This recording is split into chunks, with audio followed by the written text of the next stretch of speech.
Bonjour à toutes et à tous, c'est un grand plaisir d'être parmi vous aujourd'hui.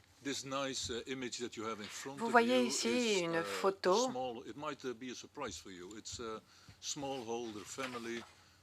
très agréable à regarder. Vous voyez ici une photo d'une famille du nord des Pays-Bas.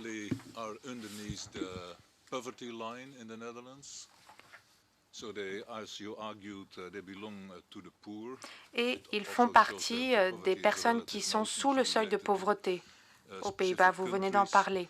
Mais, comme vous pouvez le voir, ils sont fiers, ils sont déterminés. Ils sont déterminés à gagner leur vie grâce à un petit lopin de terre et qu'avec leurs revenus, ils vont pouvoir éduquer leurs enfants. Cette image, à quoi sert-elle? Eh bien, à montrer que les 500 petites exploitations ne se trouvent pas uniquement en Asie, en Afrique ou en Amérique latine ou dans le Pacifique. C'est également le cas en Europe et aux États-Unis. En Europe, nous avons 12 millions d'exploitations familiales.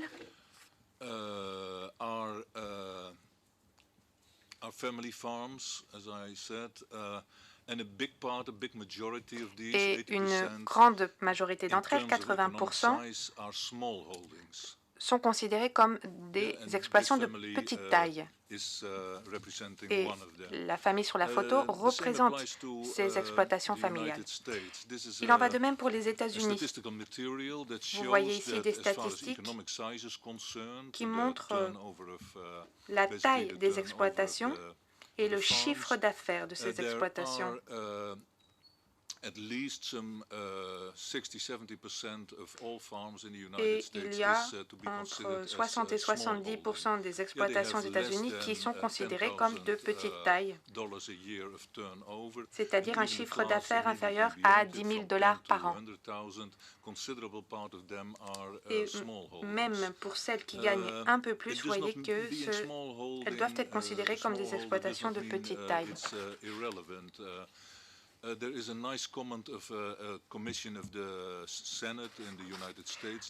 y a un sénateur et une commission aux États-Unis, une commission parlementaire qui s'est penchée sur cette question et qui a conclu par ces termes: les petites exploitations sont la pierre angulaire de notre économie agricole et rurale.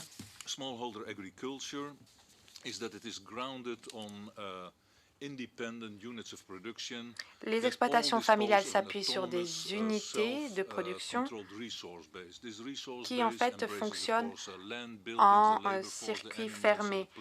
Les bâtiments, les animaux, le matériel génétique, les ressources, l'eau, le personnel, etc. Toutes ces ressources, ou la plupart de ces ressources, appartiennent à ces exploitations familiales et ce sont ces familles qui décident de l'utilisation de ces ressources. Ce qui veut dire, d'une certaine façon, que l'agriculture à petite échelle est en fait une organisation démocratique de l'économie, puisque cela implique la participation de nombreuses personnes. Et ce sont ces petites exploitations qui prennent les décisions, par exemple, d'expansion. Ce qui veut dire que si les bonnes conditions sont réunies, une agriculture familiale peut être tout à fait dynamique. Mais il faut pour cela que les conditions idoines soient réunies.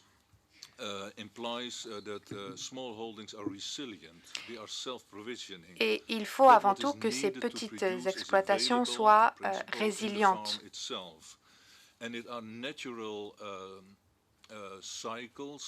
Il y a des cycles naturels. Vous voyez ici un exemple à l'écran. Vous voyez une chaîne, en fait, un cercle. La vache qui produit du lait, de la viande et puis du fumier qui est transformé en engrais qui vient ensuite enrichir le sol, etc., etc. C'est un cycle naturel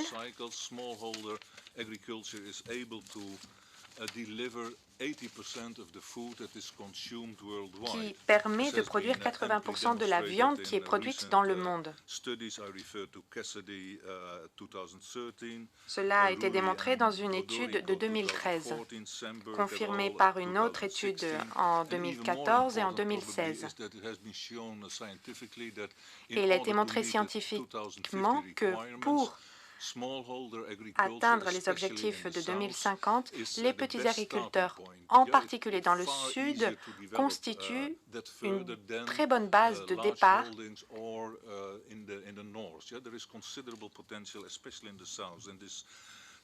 et notamment en ce qui concerne les échanges nord-sud. Donc si nous voulons relever les défis de l'avenir, les petites exploitations constituent un très bon point de départ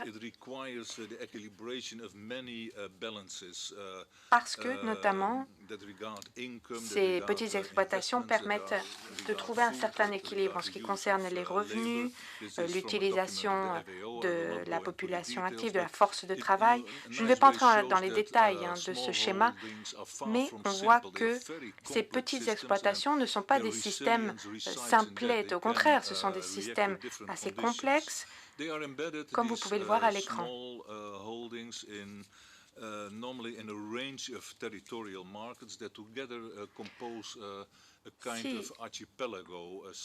on regarde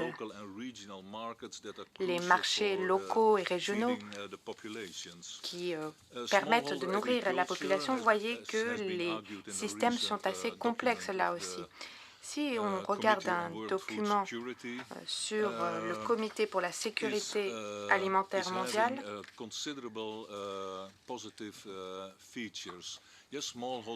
vous verrez que l'agriculture à petite échelle présente des caractéristiques assez positives. Par exemple, les petites exploitations peuvent contribuer à la sécurité alimentaire, au développement général de l'économie, peuvent créer des emplois et des revenus, renforcent la productivité, là encore si les conditions sont réunies, etc., etc. La liste est longue. Ces petites exploitations permettent de respecter et de conserver la biodiversité et les paysages, etc. Mais il y a souvent des obstacles qui empêchent le développement des petites exploitations. Et l'un de ces obstacles est lié au processus de modernisation qui ont touché l'agriculture européenne. Cette modernisation est considérée souvent comme essentielle. En fait, cela consiste à retirer de la main-d'œuvre et à attirer des investissements. C'est la façon dont l'Europe a modifié son système agricole et a permis de renforcer la productivité et la production en Europe. Mais ce système, la façon dont l'Europe a modernisé son agriculture est souvent considérée à tort comme la seule façon de procéder. Il faut rappeler que cette modernisation de l'agriculture européenne visait à résoudre des problèmes bien spécifiques à l'Europe à un moment donné. Par exemple, dans les années 50, il y avait un manque de main-d'œuvre ce qui s'est traduit par un exode rural. Il fallait de la main-d'œuvre dans les villes. D'où l'utilisation et le recours aux engrais, aux tracteurs, etc. Il fallait également renforcer les exportations suite à la perte des colonies. Donc, c'est un schéma de modernisation qui a répondu à un besoin donné dans une région géographique donnée à un moment donné. Et puis, cette agriculture, ce système agricole européen a poursuivi ensuite son expansion.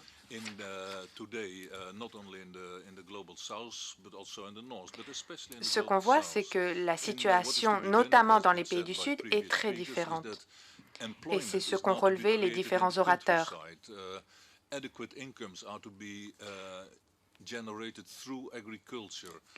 Des emplois doivent être créés dans les zones rurales. Il faut trouver bien sûr des revenus adéquats pour le secteur agricole. Il faut développer des techniques qui s'appuient sur les compétences. Et on sait que les exploitations familiales contribuent à la souveraineté alimentaire. Donc on voit que le scénario est complètement différent dans les pays du Sud. Le contexte est différent et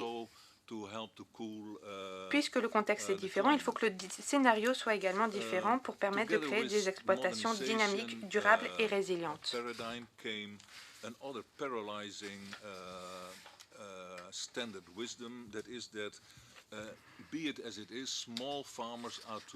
Pour l'instant,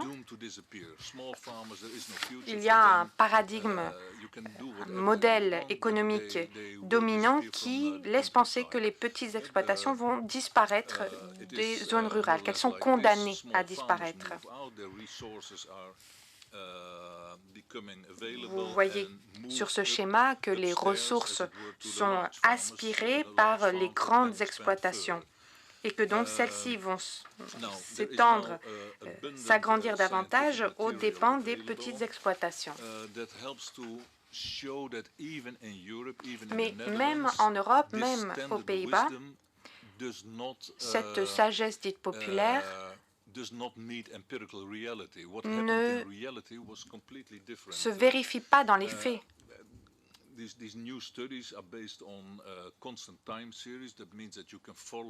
Il y a des études qui sont réalisées en temps réel, c'est-à-dire qu'il y a un véritable suivi des exploitations année après année. Et on voit que les statistiques ne correspondent pas au paradigme dominant. Si on regarde la décennie 1980-1990 aux Pays-Bas, pour toutes les exploitations avec des animaux de pâturage, vous voyez ici le nombre d'exploitations par taille. 51 000 exploitations de petite taille, 17 000 de taille moyenne et 2 200 de grande taille.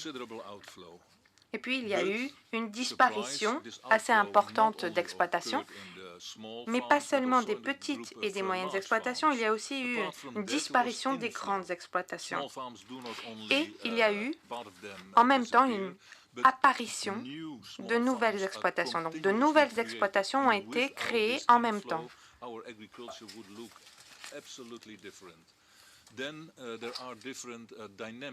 Et puis, les dynamiques sont différentes. C'est-à-dire que, oui, les grandes exploitations grandissent, mais c'est également le cas aussi pour les petites exploitations.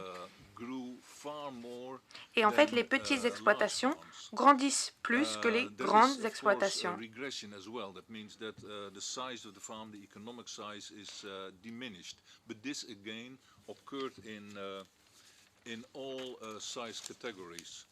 Il y a des tendances qui sont communes à toutes les exploitations, petites ou grandes, notamment le poids économique. Et puis, on voit qu'il y a des petites exploitations qui grandissent et qui deviennent des exploitations de taille moyenne. Pareil pour les exploitations de taille moyenne. Donc, on voit qu'il y a une dynamique. Et il n'est pas vrai de dire que seules les grandes exploitations vont survivre.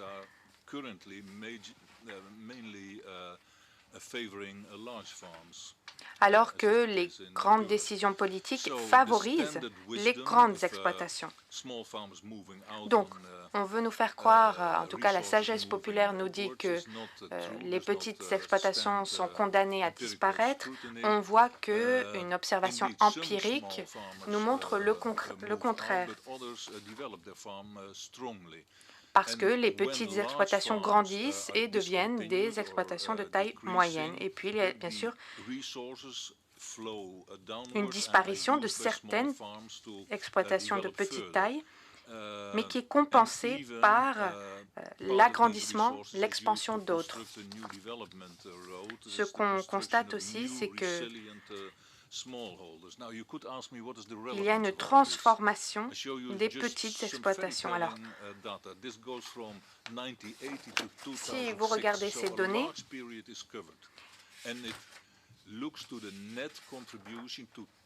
vous voyez ici la contribution à la croissance totale des différentes exploitations. Vous avez les petites exploitations, exploitations de taille moyenne, etc., jusqu'aux exploitations, les méga-exploitations. Donc, vous voyez la ventilation par taille de l'exploitation. Vous voyez également la contribution, sur la droite, à la croissance totale.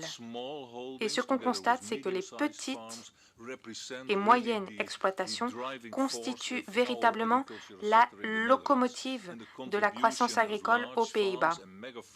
Et la contribution des grandes exploitations et des méga-exploitations est assez insignifiante. Alors évidemment, quand une méga-exploitation grandit, c'est très impressionnant, mais il y a bien plus de petites exploitations qui apportent certes une contribution modeste, mais si on prend l'ensemble des petites exploitations, leur contribution à la croissance totale est bien plus importante. J'en arrive à ma conclusion. Il nous faut reconnaître que la modernisation telle qu'elle a eu lieu en Europe occidentale ou aux États-Unis n'est pas ou n'est plus la seule voie à suivre, l'approche appropriée. Il faut que l'on trouve nos propres solutions et c'est d'ailleurs ce qu'on voit dans la pratique. Ce qui veut dire aussi qu'il faut changer les politiques agricoles. Ces politiques ne peuvent pas être destinées seulement à servir les intérêts des grandes exploitations. Cela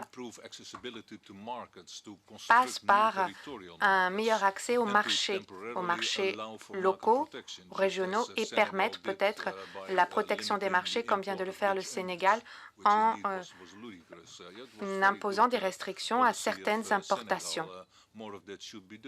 Je crois que d'autres pays devraient suivre l'exemple du Sénégal. Je crois aussi qu'il faut soutenir les agriculteurs jeunes et les femmes agricultrices. Améliorer les semences locales, le reboisement et les projets locaux d'irrigation.